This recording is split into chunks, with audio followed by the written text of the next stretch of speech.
معروف پاکستانی کرکٹر اور سابق کپتان شعیب ملک نے دی اہلیہ ثانیہ مرزا کو سالگرہ کی مبارکباد، جس سے مداحوں میں حیرانی اور پریشانی کی لہر دوڑ گئی۔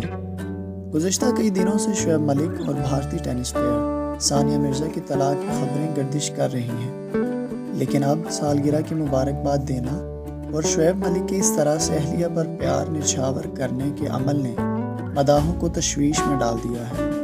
اس سے پہلے بھی اس خبر پر کافی تبصرے ہو چکے ہیں۔ کچھ لوگوں کا کہنا تھا یہ طلاق صرف ایک پبلسٹی سٹنٹ ہے جو انہوں نے اپنے نئے آنے والے پروگرام دی مرزا اینڈ ملک شو کو چمکانے کے لیے کیا، لیکن ساتھ ہی ساتھ ان کے ایک قریبی دوست کی جانب سے دونوں میں علیحدگی کی تصدیق ہو چکی ہے۔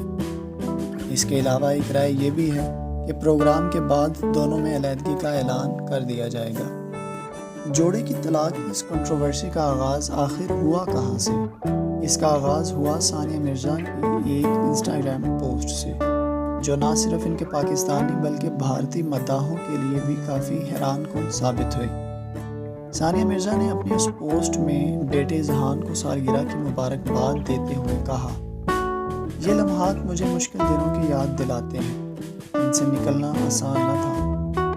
کچھ لوگ اس طلاق کو شعیب ملک اور عائشہ عمر کے ریسنٹ فوٹو شوٹ کے ساتھ جوڑ رہے ہیں، اور کہا یہ جا رہا ہے کہ شعیب ملک شاید عائشہ عمر کے لیے ثانیہ مرزا کو چھوڑ رہے ہیں۔ اب ان ساری باتوں کی حقیقت کیا ہے، یہ تو تب ہی پتہ چلے گا جب دونوں کی جانب سے تصدیق کی جائے گی۔